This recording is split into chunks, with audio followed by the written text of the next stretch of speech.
você: qual é o centro do Evangelho? Qual seria a sua resposta? É sobre isso que eu quero pregar essa noite. O centro do Evangelho. O centro do Evangelho é o que Paulo está dizendo aqui. Ele disse que é a cruz de Cristo. E talvez uma grande falha nossa é às vezes falar cada vez menos da cruz, né? Do poder que há na cruz, o porquê que nós somos salvos. Às vezes eu mesmo como pastor pregamos sobre muitas coisas e deixamos de pregar sobre o centro, o cerne. Você só está aqui, você só foi salvo por causa da cruz de Cristo. Não foi, como Paulo diz, que alguém te evangelizou com muita sabedoria e por isso você foi salvo. Não, a Bíblia está dizendo que você foi salvo só por causa da cruz de Cristo. E quando Paulo diz isso, ele está dizendo que para os gregos, e eles eram o povo mais eloquente na época, eles disputavam a eloquência, eles amavam filosofia e disputavam a eloquência, eles admiravam aqueles que falavam com maior eloquência. E Paulo até tinha eloquência humana. Ele falou: eu coloco isso de lado, para não anular a cruz de Cristo. Eu só prego ela. Eu não quero ser o melhor narrador entre vocês, o melhor, o mais eloquente entre vocês, mas o que eu quero é pregar a cruz de Cristo. O grande poder persuasivo do Evangelho não é no narrador. O poder do Evangelho não está em mim que prega, mas está na história que é pregada, a cruz. E os gregos não entendiam isso. Eles queriam achar a filosofia, eles queriam entender qual que era a melhor narrativa, quem falava melhor. E talvez, de algumas formas, nós às vezes caímos no mesmo erro. Nós saímos às vezes do Evangelho que o centro é a cruz. Estou falando de nós, estou falando de outras pessoas, e caímos que talvez o Evangelho, o centro do Evangelho é nós mesmos, né? É as nossas vontades. E quando falhamos nisso, nós deixamos de entender por que nós somos salvos. Irmão, Deus nos salvou, correto? E Ele fez isso justamente. Então a pergunta que muitos fazem é o seguinte: como um Deus bom envia pessoas ao inferno? Já ouviu isso? Mas essa não é a grande pergunta da história. A grande pergunta é o seguinte: como um Deus justo salva pecadores como eu e você? De uma maneira justa. Não, você não acha que nós vivemos uma época muito injusta? Onde pessoas cometem crimes absurdos e são soltos? Você acha justo alguém que atropelou, bêbado e matou alguém ser absolvido? Você não fica indignado? Deus também. A Bíblia diz que em Êxodo 34, eu não vou ler, Êxodo 34 diz que Deus não inocenta o culpado, não toma o culpado por inocente. Sabe, às vezes nós limitamos a salvação no seguinte: Jesus me amou e aí Ele me perdoou. Fim. Está dizendo como se Ele toma o culpado, porque nós éramos culpados, certo? Como inocente por qualquer motivo. Não, eu resolvi falar que o Mauro é inocente, como se Jesus fizesse isso. E não foi isso que Ele fez. Um outro versículo lá no Salmo 32, 1 e 2 diz assim: bem-aventurado aquele cuja iniquidade é perdoada e o pecado é coberto.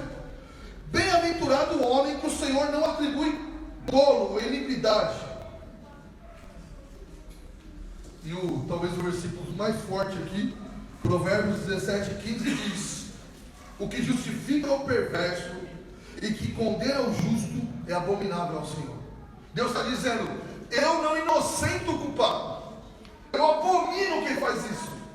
Quem toma o culpado por inocente, Deus está dizendo: eu abomino. Então não, o Evangelho não pode ser resumido no seguinte, apesar de ser uma verdade, mas só fica na meia verdade: Jesus te amou e você foi salvo.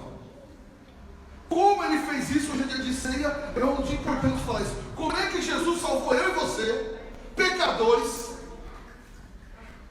Existia 600 e poucas leis, mas só os 10 mandamentos. Você já quebrou um dos 10 mandamentos? Já, eu também. Então merecemos a morte e o inferno, certo? Como que Deus perdoa. Você entende que, olhando o tribunal judeu, era o seguinte: se você comete um pecado, hoje em dia é assim, comete um erro, era uma pena. Se você comete 2, 3, é piorando. Então eu tenho 36 anos, não sei a sua idade. Você acumula, eu acumulei 36 anos de pecado. É muito pecado. Como é que Deus um dia fala, o Darcy é justo diante de mim? Você nunca se perguntou isso? Às vezes a nossa pergunta é aquela outra: Deus vai mandar a gente para o inferno mesmo? Eu não estou aqui para dizer quem Deus manda ou não, porque não é da minha alçada, é da dele. Mas a grande pergunta é o seguinte: como é que ele me aceita? Será que o amor dele só faz assim, ó, faz de conta que eu não vi, entra? Não pode ser assim. Ele diz que se ele fizer isso, ele mesmo é uma abominação para ele. Porque ele não pode tomar o culpado como inocente. Então aqui nós vivemos um grande dilema. Esse é o grande dilema do Evangelho. E como que Cristo resolveu isso? Através da cruz do Calvário. Ele substituiu você e eu na cruz. Tudo que nós merecíamos recaiu sobre ele. 2 Coríntios 5:21 diz que nosso pecado passou para ele e a justiça dele passou para nós. A maioria de nós ouvimos tanto sobre o amor de Cristo, e ele é amoroso mesmo, que nós entendemos muito fácil que o nosso pecado passou para ele, certo? Você acredita nisso? E eu também. Mas ouvimos muito pouco outra coisa tão importante quanto o pecado nós ter passado para ele, a justiça dele passar para nós. E é sobre isso que eu quero falar um pouco essa noite. Como é que o Senhor nos salvou na cruz? Será que ele só disse, eu os amo, então está tudo certo? Sabe, esse tipo de pregação traz um universalismo. Então ele ama todo mundo vai ser salvo no final. Então está tudo certo, vamos viver de qualquer jeito. Isso é perigoso, mais do que nós imaginamos. Mas não é só perigoso, é importante nós sabermos como é que ele nos salva. Você foi salvo de uma maneira miraculosa, não tem nada a ver comigo e com você. Era impossível nós chegarmos à salvação. Havia um abismo. E aqui eu quero dar alguns exemplos do que Cristo fez na cruz. Eu poderia falar muitos, mas eu não tenho tempo para tudo isso essa noite.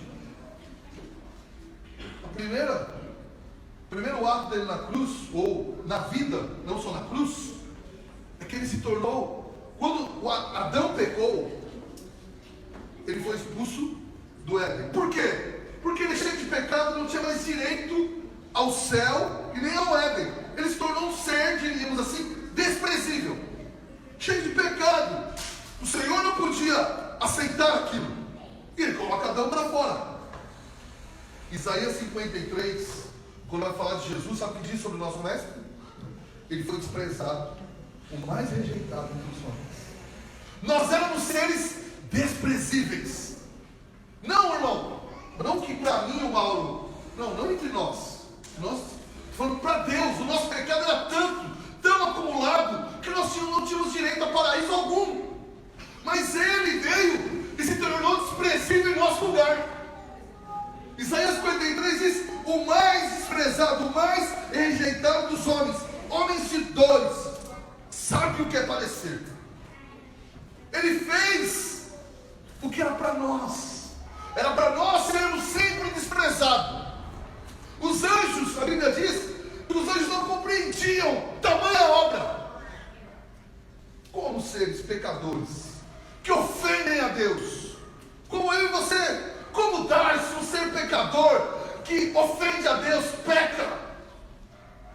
Se alguém me perguntou assim, pastor, eu sou uma pessoa boa ou uma pessoa má? Eu falei, essa pergunta é muito difícil. Depende com quem eu te comparo. Se eu te comparar com Hitler, você é uma ótima pessoa. Mas qual que é o padrão da Bíblia? É o Darcy, Jesus Cristo. Então, entre nós, é óbvio que há pessoas melhores do que outras, certo? Mas diante de Deus, todos somos pecadores caídos. Todos somos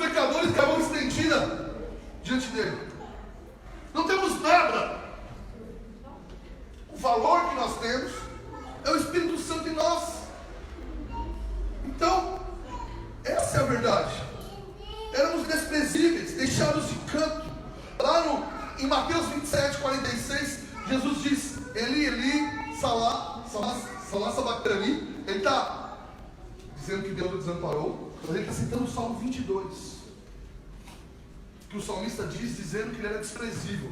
Jesus está trazendo para ele aquilo. O Salmo 22 é sobre ele. Ele se tornou desprezível para que o homem tivesse acesso a Deus. Aleluia. Você consegue imaginar o Deus santo, o Deus puro, nascendo numa estrebaria? É como se você pegou um bebezinho assim, eu tenho duas lá em casa, limpinho, você colocaria ele num lugar sujo, cheio de vermes, cheio de sujeira, faria isso? O pai fez isso, celestial. Ele pegou Jesus puro e colocou no meio dos impuros. Você sabia? Me recordei de uma história bem interessante, de uma discussão bizantina de séculos atrás. Vai parecer tola a discussão, mas talvez você vai entender. Ele discutiu o seguinte: se existia água benta, se uma mosca pousasse na água benta, a mosca ficava pura ou a água ficava impura? Eu sei que parece uma discussão tola, mas se você for mais profundo, o judeu pensava assim. O judeu pensava, se ele era alguém puro, foi lá, fez as ofertas a Deus e sentou no lugar onde uma mulher que estava nos seus dias, ele se tornava impuro. Se ele tinha bolor em casa, se ele tinha muita coisa, ele se tornava impuro. Porque no Antigo Testamento era o seguinte: quando o puro toca o impuro, o puro se torna impuro. Deu para entender ou não? Mas quando Jesus vem à Terra, toda a lógica muda. Quando o puro era Jesus, que é Jesus, toca a nós, os impuros se tornam puros. É por causa do toque dele, não é por causa das tuas obras. Nós éramos desprezíveis até o toque, até o chamado da salvação, até ele nos salvar.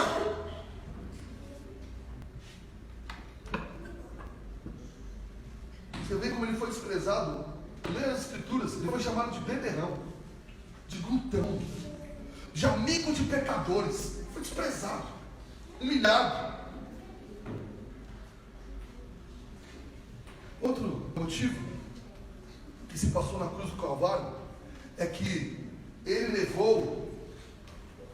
se fez pecado na cruz por nós. Todo o pecado de todos nós estava sobre ele. Os pecados passados. Há uma grande discussão em alguns cristãos em como os homens do Antigo Testamento foram salvos. Então eu vou te explicar rapidamente, não é meu foco. Todo mundo na Bíblia foi salvo pela fé em Cristo Jesus. Os do Antigo criam que ele viria. Os do Evangelho criam que ele era o próprio Jesus. E os pós do Evangelho creem que ele veio. Ninguém é salvo fora de Cristo. Todas aquelas ordenanças, aquele sacrifício era simbolizando quem? Jesus. Era impossível que sangue de animal dos hebreus purificasse pecado. Eles criam que aquele sangue simbolizava o sangue de Cristo, então eram limpos.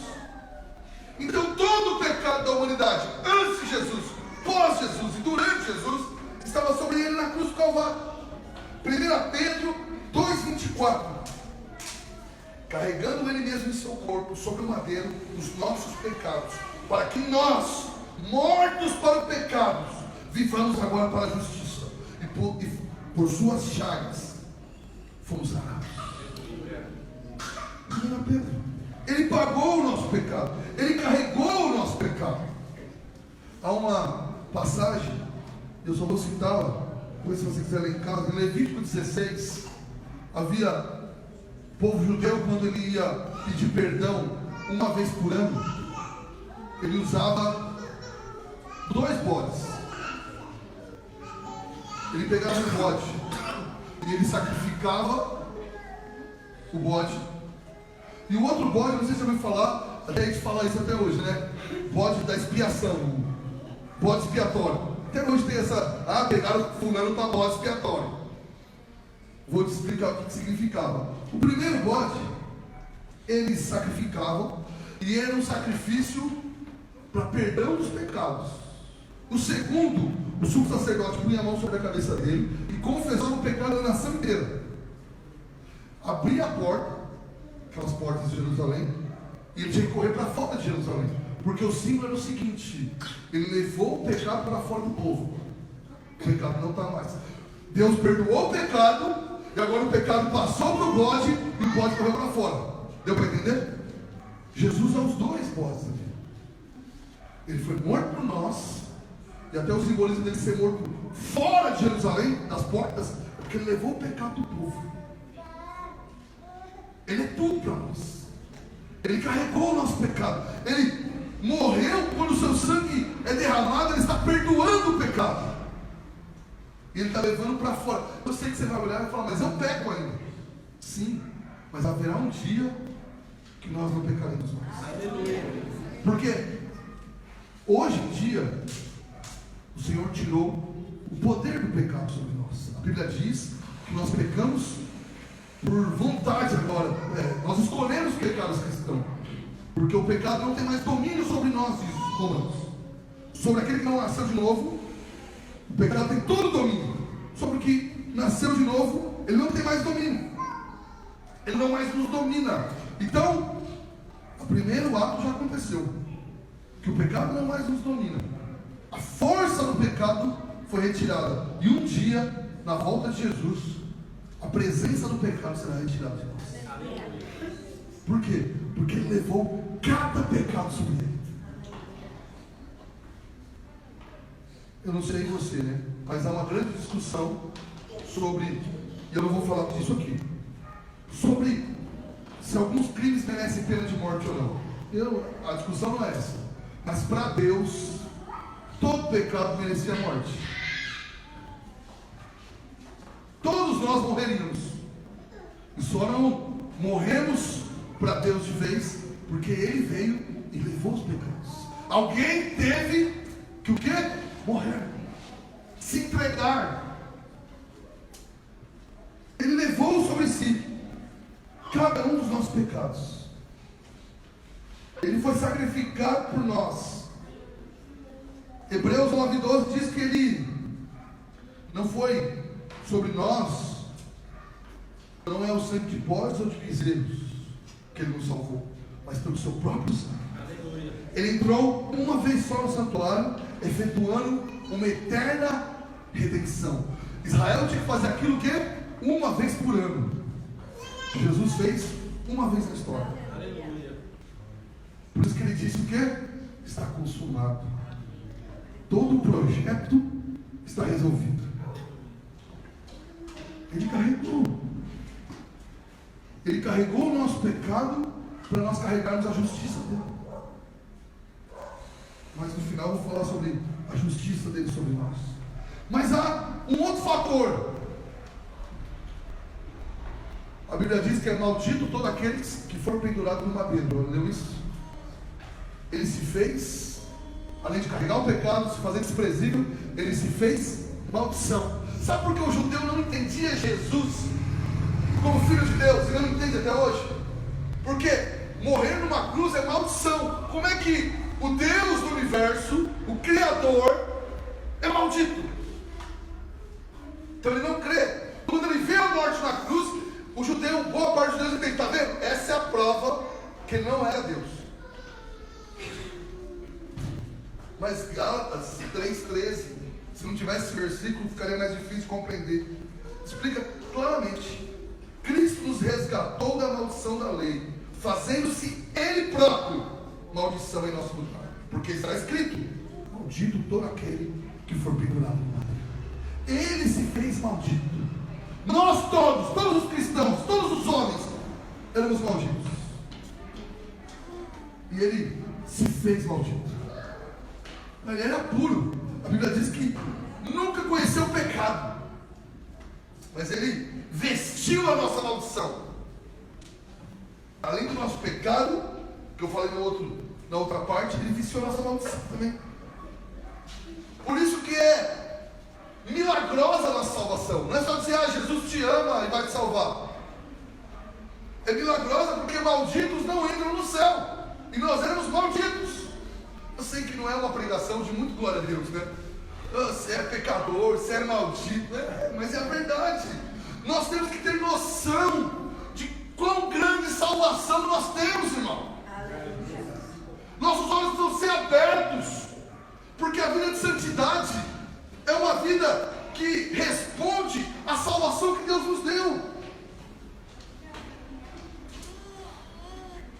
Porque o grande problema é que muitos cristãos, eles começam a servir a Deus, e depois eles começam a fazer coisas na igreja, e aí eles começam a acreditar que eles merecem a salvação.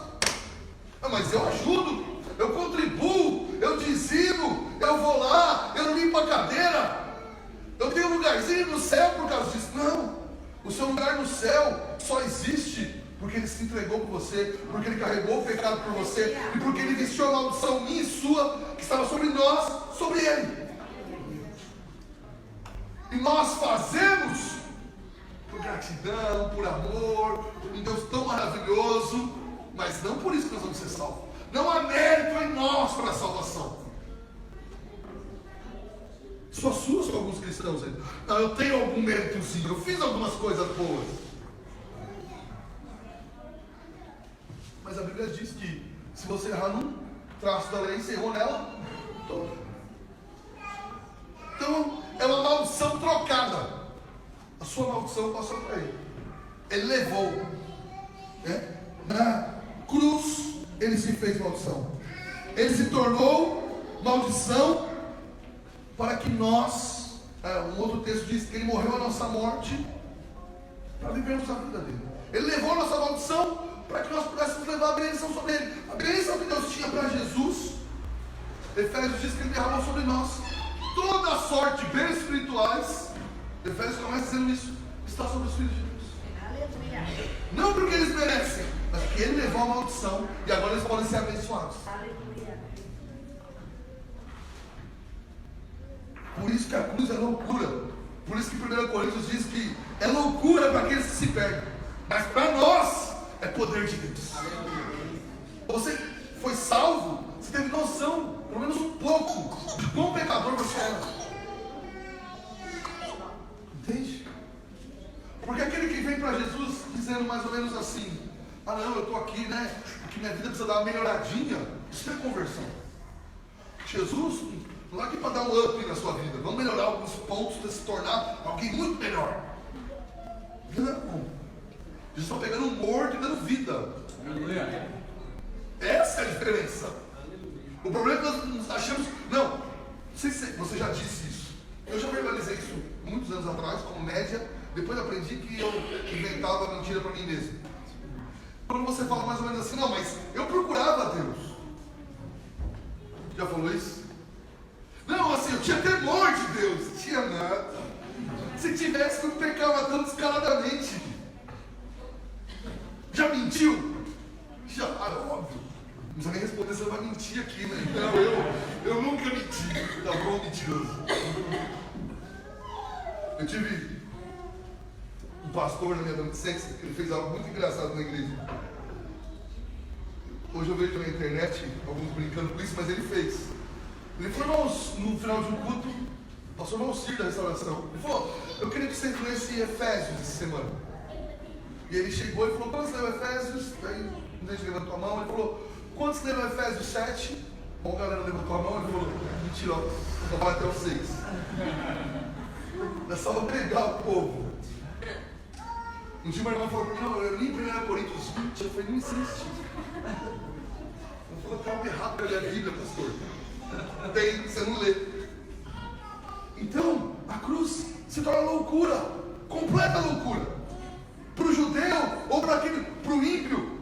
Quando nós vemos uma sociedade que, qual que é a grande intenção? Você deve valorizar sempre o outro, você deve dar palavra de motivação, você tem que dizer que ele é fantástico, maravilhoso. Ele é único.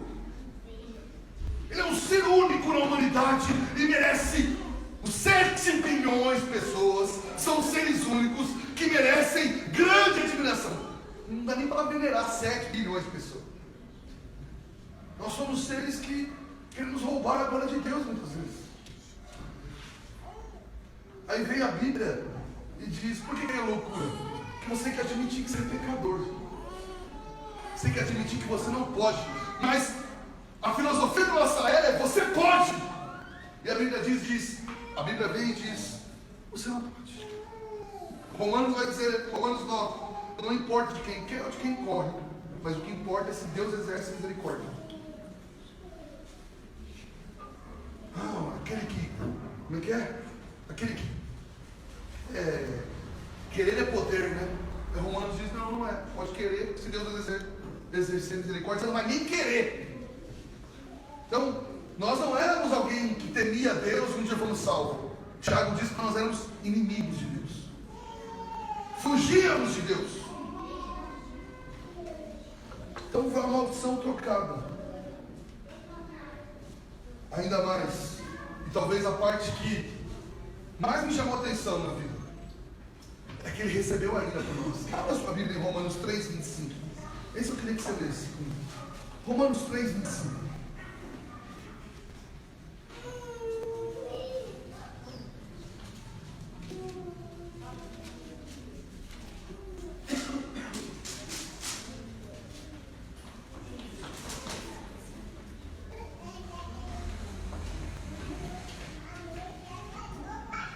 Diz assim, vou ler o 24, só para você entender o contexto. Sendo justificado gratuitamente por sua graça, mediante a redenção que há em Cristo Jesus. A quem está falando sobre Jesus. Deus propôs o seu sangue como propiciação mediante a fé, para manifestar a sua justiça, por ter Deus, na sua tolerância, deixado impune os pecados anteriormente cometidos. O que ele está dizendo aqui? Que Deus precisava descarregar a ira dele sobre os pecados. Isso não podia passar impune. Os pecados do Velho Testamento não podiam ser resolvidos com sangue de animal. Deus não podia deixar impune. Mas o homem não podia. Se Deus fosse exercer sua justiça, todos nós iríamos ao inferno. Então o que diz a Bíblia? Ele propiciou, ele preparou quem? Seu próprio filho. Romanos 8 diz que ele não poupou o filho. Por que ele não poupou o filho? Para poupar eu e você. Ele não poupou o próprio filho. Por quê? Porque ele poupou o Darcy. Se ele poupasse o filho, o Darcy estava perdido e você estava perdido. Ele precisava os pecados serem punidos. Era impossível que algum homem pagasse isso. Então ele propôs, propiciando, entregando o seu próprio filho para derramar o sangue por nós. Jesus na cruz do Calvário, eu sei que talvez, acho que não, mas pode ser que alguém nunca ouviu isso, mas Jesus recebeu na cruz a ira de Deus. Eu sei que a ira de Deus está fora de moda. Você fala que Deus se ira. Não, Deus não se ira. Mas por que a Bíblia diz que irai-vos, mas não pequeis? Há uma ira santa. Nem toda a ira é pecaminosa, nem a nossa. E a ira de Deus é só santa. Mas Deus se ira. Eu sei que hoje em dia é difícil falar que Deus se ira, né? Não pega bem. Há um Jesus mais colorido, né? Que nunca fica bravo por nada. Mas quando você vê ele virando a mesa no templo, é um Jesus irado? Sim ou não? O pecado traz ira a Deus. E como ele ia solucionar? Entregando o filho sem pecado, para pagar o pecado dos pecadores. Cristo foi o nosso sacrifício, morreu em nosso lugar. Deus está virado legitimamente contra os pecadores que somos nós, que nos rebelamos contra Ele, afrontando a Deus com toda sorte de pecado. Mas Deus envia o Filho. Ele declara que o sacrifício do Filho foi aceito, e está pagando os pecados de todo aquele que crê em Cristo Jesus. Aquele que crê pela fé. Por isso que eu estou falando com o povo do Antigo Testamento, cria que Jesus viria e pagaria o pecado. Por isso que eles foram salvos. A ira foi descarregada sobre Jesus. Ele pagou pena de morte, sofreu, né? Sofreu por toda a vida, foi humilhado, desprezado por toda a vida. Em algum momento nem os irmãos creram nele. Falei semana passada, eu acho. E ele pagou com a própria vida. Aquele que não cometeu pecado se fez pecado por nós. 2 Coríntios 5, 21. Aquele que não conheceu pecado, ele o fez pecado por nós, para que nós fôssemos nele feitos justiça de Deus. Ele se entregou por nós, se fez pecado, maldito, desprezível, para que nós, em Cristo, tivéssemos tudo que precisávamos. A sua identidade só existe em Cristo. Amém. Quando você foi salvo, você era Adão, e você estava em Adão, e quando foi salvo, agora está em Cristo. Não há uma terceira opção. Toda a humanidade ou está em Adão ou está em Cristo. Por isso que a Bíblia chama em Romanos 5 Jesus do segundo Adão. Só existe dois capitães, dois generais da humanidade: Adão, que todo homem está sobre os ombros dele, e Jesus, que aqueles que creem estão sobre os ombros dele. São esses que são salvos, os que estão em Cristo. Não aqueles que frequentam uma igreja, não aqueles que contribuem com uma igreja, mas aqueles que creem em Cristo Jesus. Pastor, mas aqueles que creem vão frequentar, ok? Mas é o crer que vem primeiro. É o crer na salvação que nos é atribuída somente por Cristo. Por que a reforma protestante foi tão importante, meu irmão? Porque vivia uma época, e eu estou indo para o fim já. Vivia-se uma época que os homens acreditavam que por fazer certas coisas eles poderiam ser salvos. Pagando certas coisas, eles seriam salvos. Como se volta a acontecer hoje em dia. Homens por ofertarem ou por fazer algo, ele fala: não, eu sou salvo porque eu fiz alguma coisa. Mas isso não é verdade. Não somos salvos por nós, não há poder nenhum em nós para sermos salvos. E por fim,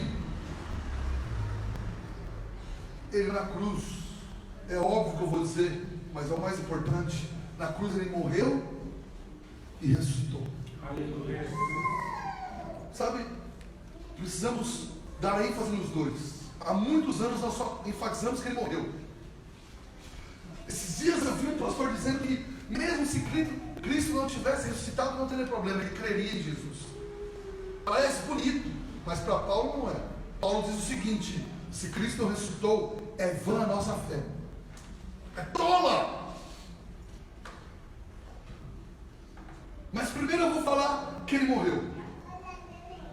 Irmão, Cristo morreu na cruz, não foi uma encenação, não foi algo... Ah, como que Deus morreu? Eu não consigo explicar isso completamente, mas morreu na cruz do Calvário. Ah, ele morreu como Deus ou como homem, ele era os dois ali, não tem como separar. Ele morreu de forma voluntária, não foram os homens que o mataram. Ele mesmo disse: o que? Ninguém me tira a vida, eu a entrego. Os homens não tinham poder de matar o autor da vida. Ele que num certo momento disse o quê? Senhor, nas tuas mãos eu entrego o meu espírito. Sim, os judeus o perseguiram, o prenderam e foram culpados por matá-lo, mas é ele que se entregou, ele que se deu. Se ele não quisesse morrer, não havia ninguém que pudesse ter o matado. Ele mesmo diz o quê? Quando vão prender ele: se eu pedir, um monte de anjos agora apareceria e me livraria, mas não vou fazer. Você pode ver que quando os homens vão prendê-lo, eles quase pedem permissão para prender. Você imagina um exército com um homem de 33 anos, com alguns discípulos, e eles estão com medo de Jesus, porque é ele que dá as ordens, é ele que se entrega, é ele que diz: tá bom, me leve. Não, Pedro, calma, Pedro, não para de esfaquear os outros. Eu sempre acho muito interessante ver que um discípulo de Jesus não leva armado. Você não acha, meu? Isso é certo? Ah, não era arma de tiro, não tinha. Ó, eu não vou aqui confabular muito sobre isso, mas você tem que acreditar que estava bem afiada aquela faquinha, não estava não? Uma só arrancou a orelha. Eu acho que Jesus estava dizendo o seguinte: nós vamos mudar o mundo. E Pedro estava só aqui afiando, falando: vamos, se vamos. Nós vamos vencer essa guerra. Vamos. Deixa o romano comigo. Quando ele veio o exército, o Pedro falou: é agora que o pau vai quebrar. Esse primeiro romano é meu. Jesus tem que olhar e falar: Pedro, você não está entendendo nada. Pedro quase fala para Jesus: você que não está entendendo, briga. Jesus tem que colar a orelha de volta e falar: menos, você está atrapalhando o negócio aqui. Pedro não compreendia. Em outra passagem, quando Jesus fala que vai morrer, Pedro faz, a Bíblia diz o que em Marcos?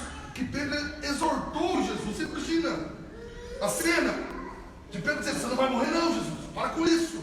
Palavra negativa, profetiza coisa de bênção. Declara comigo: eu não vou morrer. Jesus falou: cala a boca, Pedro. Foi duro, porque você prefere calar a boca ou quando Jesus olhou e falou: arreda de Satanás? Eu preferia calar a boca. Não é verdade? Jesus foi duro, por quê? Porque Pedro estava ensandecido, estava querendo. Romanos diz o quê? Que ninguém lhe deu conselho. Já leu isso em Romanos? Quem conheceu a mente do Senhor? Quem foi seu conselheiro? Pedro tentou. Pedro tentou falar: acho que o senhor está errado. Eu tenho um plano mirabolante. Faca para todo mundo. Jesus estava falando de derramar o próprio sangue. E Pedro falou: vamos derramar o dos romanos. Estou gostando disso. Então, ninguém tirou a vida. Ele morreu. O Pai enviou ele, mas não obrigou. Ele fez voluntariamente. Apocalipse diz que ele foi crucificado antes da fundação do mundo. O que quer dizer isso? Que antes da fundação do mundo, na eternidade, ele disse: eu me entrego por eles. Eles vão falhar, mas eu vou me entregar por eles. Ele aceitou. Ele não morreu de agonia. Ele se entregou. Mas o tão maravilhoso quanto que depois de entregar sua alma, de não ser um sacrifício forçado, ele não morreu amarrado por mãos maldosas. Ele se entregou. É uma morte completamente diferente. Esse cristianismo que odiava os judeus, antissemita, vinha de uma cabeça que Jesus foi obrigado a morrer. Não, ele se entregou. Ele se deu. Mas aqui há o que 2 Coríntios 5, 21 explica bem. Romanos 4, 25 fecha. Olha a sua Bíblia. Romanos 4, 25. Se você é daquele, só se você é desse, que nem eu, que às vezes rabisca a Bíblia para marcar um versículo. Se você é desse, se você não gosta, não precisa fazer não. Marca, ou no seu celular, marca esse versículo. É um dos versículos chaves para entender algumas doutrinas da fé cristã. Algumas, só no versículo.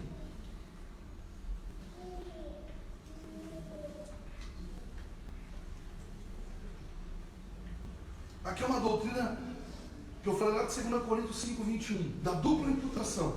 Nosso pecado passou para Jesus e a justiça, o mérito. Porque se ele só morresse, aquele que cresce nele estava perdoado dos pecados. Mas podia entrar no céu já, perdoado dos pecados? Não. Você não entra no céu por não ter pecado. Você entra no céu por ter mérito. Você entende? Você não teria pecado, mas teria mérito? Nenhum. Então não poderia entrar no céu. Aí você vai falar: pastor, mas que negócio complicado. O senhor disse que nós não temos mérito. Agora está dizendo que nós temos. Nós não temos mérito em nós. Romanos 4, 25 vai explicar isso. Diz assim: o qual foi entregue aqui você tem que entender, o qual foi morto por causa das nossas transgressões. Ele morreu por causa do nosso pecado. E agora o versículo se encerra: e ressuscitou, pelo quê? Pela nossa justificação. Aleluia. Na morte dele, ele perdoou os nossos pecados. Na sua ressurreição, a justiça dele, o mérito dele, passou para cada cristão. Aleluia. O céu não aceita o Dárcio. O céu só aceita Jesus. É que o mérito dele passou para mim. Quando eu chegar no céu, vai dizer: pode entrar porque você está em Cristo. Você consegue entender isso? A maioria dos cristãos acha o pecado foi perdoado. Também foi. Mas não é só isso. O mérito de Jesus, todas as boas obras, ele foi obediente a Deus? Completamente. Ele pecou? Não. Tudo isso nos foi atribuído quando nós cremos em Jesus. Você consegue agora ter noção que é muito mais que Jesus me ama? Hã? Deus, para salvar pecadores, o fez justamente. Ele não é um juiz qualquer.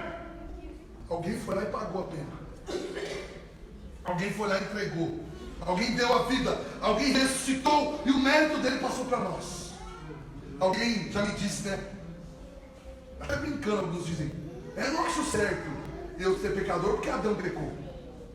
Já viu o crente falando: que culpa que eu tenho? Se você não achar certo o pecado de Adão passar para você, Deus também não vai achar certo a justiça de Cristo passar para você. Quando nós somos pecadores, sabe por quê? Adão, ele olha, primeiro que Adão era o capitão, o principal. E segunda coisa, quero ver, está dizendo o seguinte: todos vocês errariam no lugar de Adão. Todos. Alguém vai dizer: não, eu não comeria aquilo lá. Mas a Bíblia está dizendo: não, você comeria sim. E aí nós temos que estar em Cristo.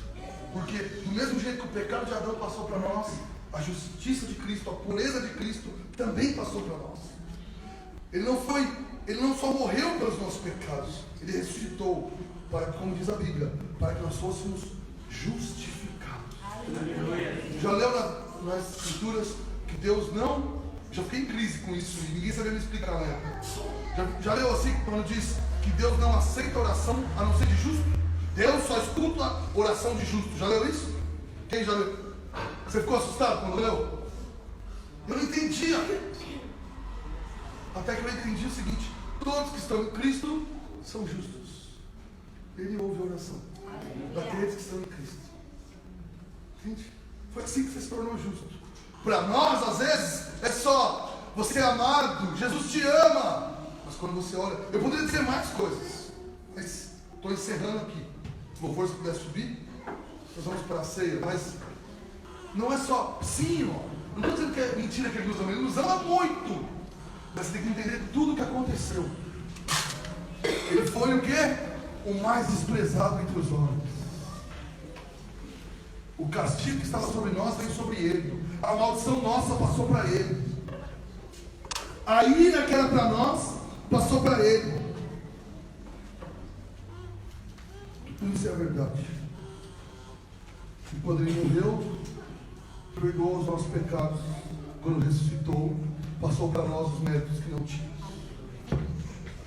Nós éramos pecadores sem mérito nenhum. E por crermos em Cristo, nos tornamos justos, sem pecado diante de Deus. Miqueias diz o quê? Que ele joga o nosso pecado no mais profundo abismo e não se lembrará. Isso é milagre. Isso é a morte. Na morte ele jogou o pecado longe e falou: não me lembro mais desse pecado. É isso que nós... Eu preguei isso hoje. Eu sei que tem muita doutrina, não sei como que você recebe tudo isso. Talvez seja muita informação. Se foi muito, me perdoe. Mas eu quero que você entenda o seguinte: é por isso que nós celebramos a ceia, irmão. Nós não celebramos só uma coisa bem simplista de Jesus é bom, ele foi um cara legal que deu a vida. Não. Ele fez tudo isso e muito mais. Dá para se pregar só sobre isso o ano inteiro. De tudo que ele fez por nós. Se coloque de pé. Você pode, antes de distribuirmos os elementos da ceia, rapidamente orar, trazer à memória tudo isso que eu preguei, ou mais alguma coisa que o Senhor falou no seu coração. Você imagina se fôssemos julgados pelos nossos atos? Estaríamos perdidos. Quando nós cantamos o Pai me adotou, nós estamos dizendo que Ele fez tudo isso aqui por nós. A adoção não foi simplesmente, não, agora vocês são meus filhos. Teve todo um processo. E Ele fez justamente. Ore por isso, feche seus olhos. Ore talvez agradecendo, ore talvez se lembrando. Mas fale com o Senhor.